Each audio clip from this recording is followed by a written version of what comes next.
Good morning, and we are live on Argyle Breakfast. We're live on Argyle Breakfast. It's Saturday, there is football later on. The sun is shining. What could possibly go wrong? Nothing. The answer is nothing.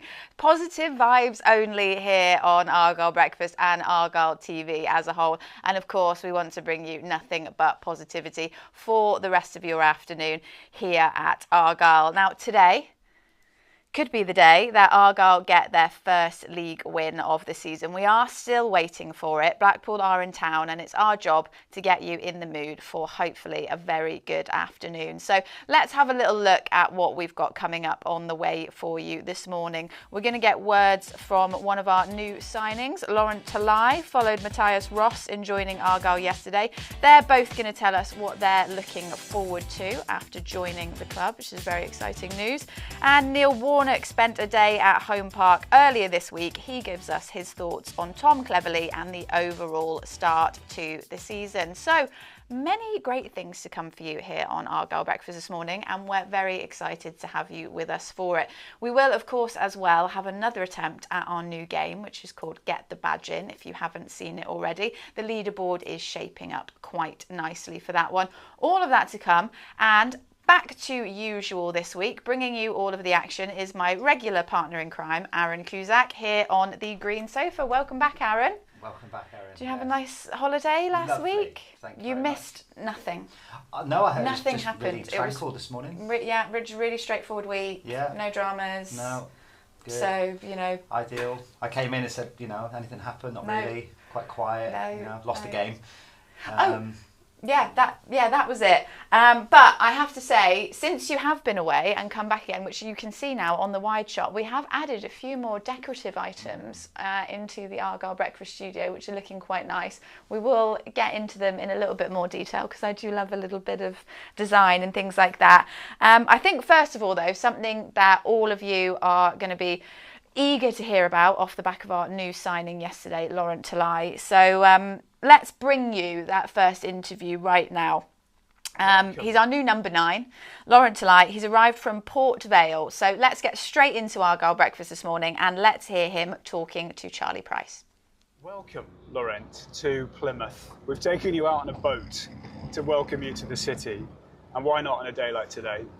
Before we get into the interview properly, just for everybody's benefit, can you say your name how you want it to be said? Yeah, so my name is Laurent Talai. Laurent Talai. There you go. No one will ever get it wrong again now. And if they do, they don't have an excuse. Anyway, welcome. How does it feel to be here? Not necessarily on the boat, but having joined Plymouth Argyle Football Club. Yeah, I'm really happy to join the football club. I think for me it's an opportunity that I have to come and to try to do my best. Yeah.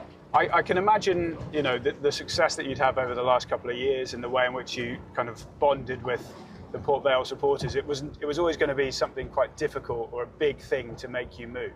And Argyle, you fills that gap, does it? Yeah, it was a bit stressful the last week, but I'm really happy to join the football club, and I can't wait to get starting. What is it about Argyle, do you think, from what you've heard, from what you've seen, that made you want to come here? I think the fan base, the fans are amazing. That's what I heard from people, and I can't wait to meet them all, starting for tomorrow. Yeah, it's not long, is it? Yeah, In today, hopefully game tomorrow. Yeah. And, you've been playing this season as well, so I presume you're match fit, you're in form even because you scored. Yeah, I'm fully fit, and even like my confidence is up. I scored on Tuesday with Port Vale, so another team they had like a couple lost, but I think tomorrow we'll change that, and I can't wait to help them and to help them with scoring goals. Yeah, perfect. So scoring goals, obviously you're coming in, number 9 shirt. You got 15 goals in the league last season.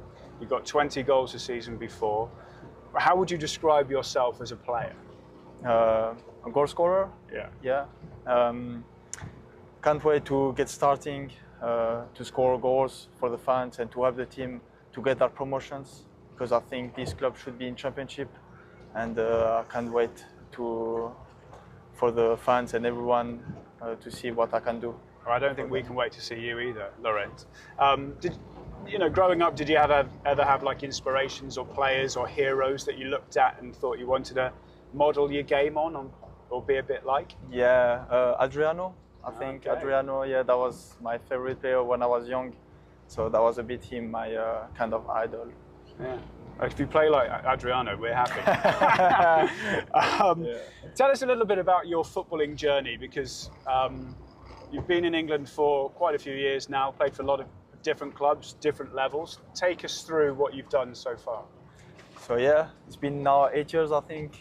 8 years now I'm in England, and I came here because I know it's the best football in the world and the hardest football in the world. That's why I want to challenge myself to come here and to succeed here, to one day play in Premier League.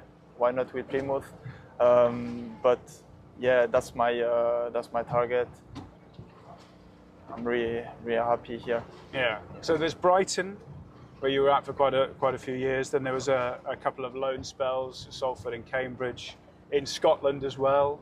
Then Aldershot, Port Vale. So you've kind of had different levels. Yes. And what have you learned from each time or season that you've had at the different clubs? So I was 5 years at Brighton. That was like with the academy, and I had like a couple loans. Didn't really go well with the loans. Didn't really play. Didn't have like enough game times, and I dropped to National League, where I played week in and week out. And last season I signed for Port Vale, and I played again a lot of games. And yeah, I think it's the game time. I think it's something that every player needs, and that's why I need it to show what I can do. So as soon as the manager trusts me, and that's why I need is to play and to have the team to win games, and for that is to do my job, to score goals and getting assists. Straight in with our latest piece of news on Argyle Breakfast this morning.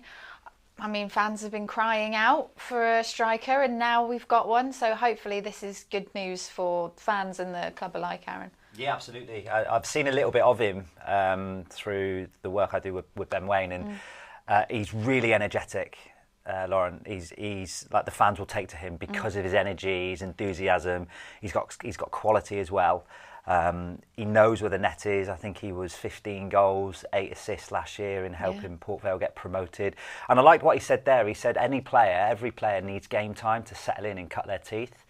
And that's what he's needed. He's only 23, so he's still relatively young. And this could be, this will be his next adventure. He clearly wants to make a name for himself playing at League One. And it's like anything. He's done it at national level with Aldershot. He did it with Port Vale and got promoted. Now he's going to want to kick on and do it for Argyle, of course. Yeah, and he's got some nice goals under his belt as well. Ones that I think we're going to want to see repeats of here at home park for Argyle, of course. When you've had a little look at this, impressed with the options he's got available? Yeah, it's the variety of his finishes. We can just see them here, Erin. Like they're all different types of finishes. He's got the reverse ability. He's got first-time strike. He's got the acrobatic one. I mean, that's a great finish there. He's clearly keen taking penalties. So, he knows where the net is. I mean, he's got a wicked left foot, and it looks like he's got good composure. An example there, he's capable of using his other foot, and that's what you need. Your strikers are bought, Erin, to obviously score goals, but to score big goals. When teams don't play particularly well and you go away from home, and you want your striker to score you the goal that wins you, a rugged 1-0 win on the road, or scores a last-minute finish, or scores a hat-trick and a 3-0 comfortable win. So, that's why they are, bought for what the values they are, because they're the beacon that kicks teams forward. Welcome back. Good morning. It's just gone 10:15 here on Argyle Breakfast. Hope you're well and you're enjoying yourselves so far. We've substituted Aaron from the studio now this morning because we are joined by two guests in the studio who have come to Plymouth all the way from Canada. Mike LaCroix and his son Nolan join me in the studio now. They are huge Argyle fans. Come over watching Argyle in person for the first time? First time, yeah. Okay, great. Right, you have to talk to me about how this came about then. So Yeah. you are, I'm taking Canadian through and through, Correct. not born in Plymouth, and No. there's no link there. So how does one or two Canadians Yeah. get involved in Argyle then from Canada? So it's a whole family thing. I have 3 other sons. They're actually getting ready for their mascot experience earlier today. Oh, but wow. for me personally, it was about a 3.5-year journey. Really a journey not just with Argyle, but with football, soccer in general, and with the sort of the height of the men's Canadian team in Canada making the World Cup for the first time in 38 years. It sparked my interest. Being from Canada, it's all about hockey all the time. So really getting to know the sport, getting to know English football, it made me go back through my family tree. So half French, half English, the English side from Devon, and really just focusing on teams in Devon. And right around the time I was doing this research, the Devon Derby, this is Halloween night, 2022.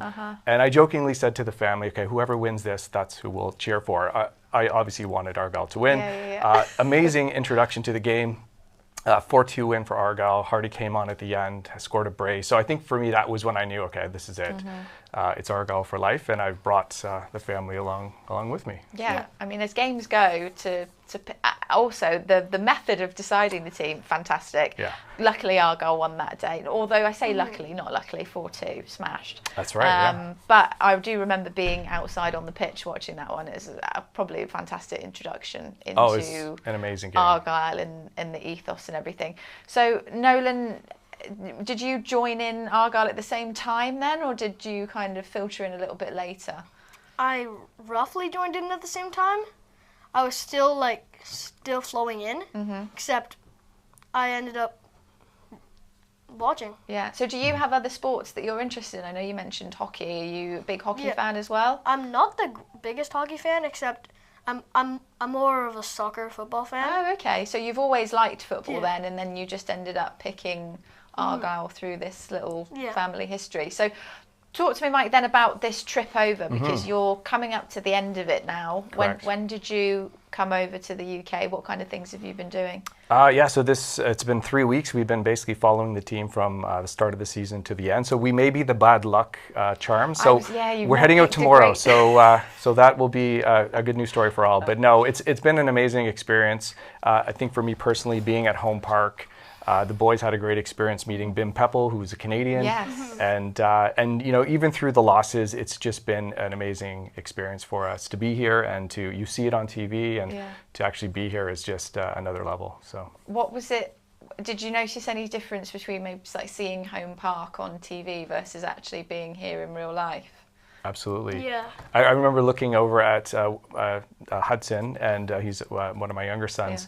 And just when the Argyle chant started and just the atmosphere, I could tell he was just like, what is happening? We're used to watching football matches, soccer matches in Toronto.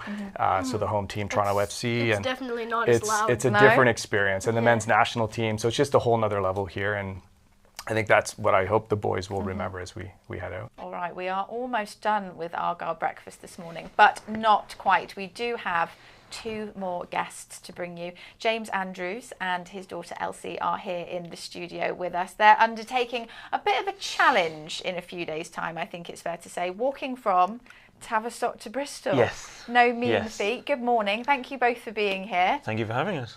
Your cowboy boots are hidden a little bit behind the desk, but Elsie's wearing some amazing cowboy boots, which look very, very cool this morning. And of course yourself, repping the Argyle hat. We love to see it.